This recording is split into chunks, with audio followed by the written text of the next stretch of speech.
Dear student, आज हम English shorthand में ग्रामोलोगस का चैप्टर लेकर बताएंगे। आज जो ग्रामोलोगस आप लोगों को बताएंगे वो आधारित होगा स्ट्रोक को हाफ करने के ऊपर। लेकिन ये ग्रामोलोगस लेकर हम आगे बढ़ें इसके पहले दो पीछे के ग्रामोलोगस को हम एक बार और आपके सामने रिवाइज करा देना चाहते हैं। तो देखिए, वो ग्रामोलोगस है इस प्रकार।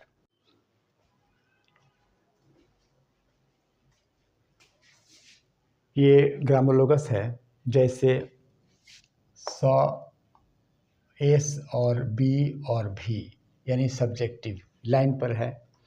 यहाँ इसी हुक को बड़ा किया गया है और लाइन पर रखा गया है। ये हो गया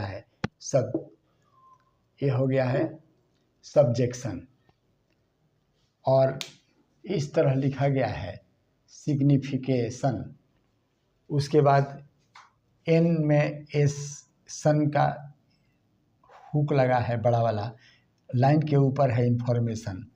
उसके बाद सेटिस्फेक्शन के लिए ये इस तरह से मोड़ा गया है।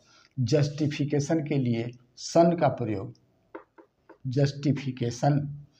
उसके बाद जनरलाइजेशन, जनरल के लिए जे और एन एस एक तरफ से किया गया है। और इसको इस तरफ से क्यों नहीं किया, इसलिए सर्टिस पहले आता है और उसके बाद सन उसके बाद में। यहाँ भी जस्टिस जे के बाद जस्टिफिकेशन, इसके बाद जस्टिफिकेशन के लिए यहाँ इसकी आवश्यकता नहीं है। यहाँ जस्टिफिकेशन के लिए जे और उसके बाद एस है, सन इस तरह इसलिए एस लिख दिया। सेटिस्फैक्शन हम इस तरफ से भी लिख सकते थे सटिस, लेकिन इस तरफ से एक बार लग चुका है इसलिए दूसरी तरफ से हमने लिखा। अब जनरलाइजेशन के लिए जे और एन एस इसी में है, इस तरफ से लिख दिया। दूसरा, वेदर के लिए हमने ये डब्ल्यू में बड़ा अंकुश लगाया। इम्पॉसिबल के लिए एम जो मोटा है लाइन के ऊपर रखा। लाइन के ऊपर मोटा एम रखने से इम्पोर्टेंट और इम्पोर्टेंस हुआ। फिर इसी को अगर लाइन पर रख दिया तो इम्प्रूव और इम्प्रूवमेंट हुआ, इम्प्रूव्ड भी हो गया। पीछे का ग्रामोलोगस। अब आज जो ग्रामोलोगस आप लोगों को बताने जा रहे हैं वो इस प्रकार है। ध्यान रहे कि स्ट्रोक को छोटा करने वाला ग्रामोलोगस है। तो हम पहला ग्रामोलोगस लिखते हैं, लाइन के ऊपर छोटा को के को छोटा करते हैं।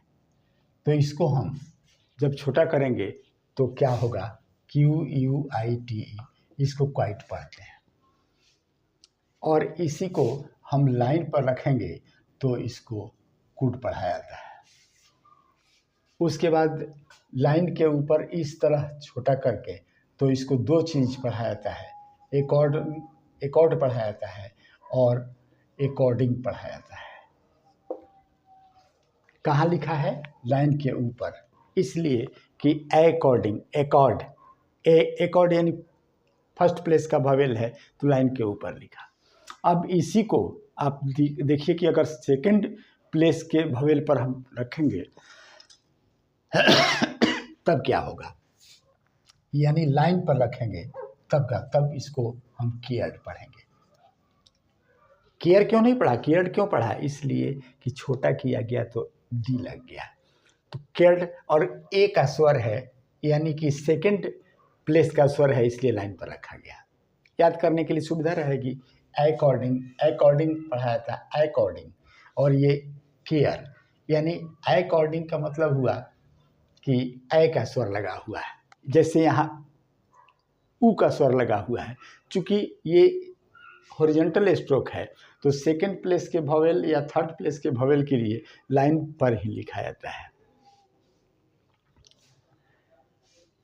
अब इसको हम क्विट नहीं पढ़ते हैं, वो क्वाइट पढ़ते हैं। क्वाइट यानी आई का स्वर लगा, आई लगता है फर्स्ट प्लेस पर ही, इसलिए लाइन के ऊपर लिखा गया है। अब आगे बढ़ते हैं। हम देखिए अब मोटा करते हैं, इसको छोटा करते हैं।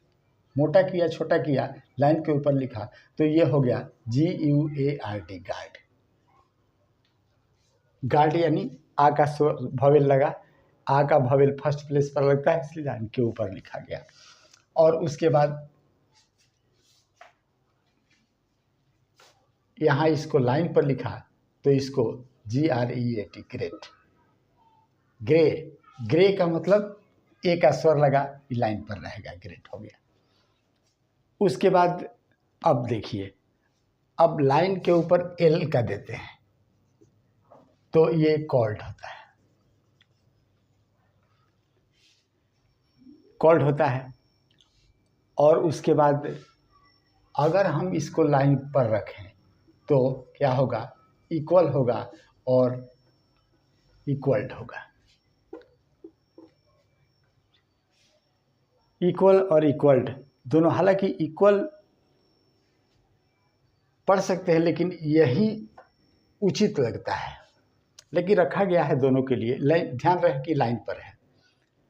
और उसके बाद अब देखिए, अब हम थोड़ा मोटा करते हैं, मोटा करते हैं, और मोटा करने के बाद हम लिखते हैं इसको, तब क्या होगा, ये गोल्ड होगा।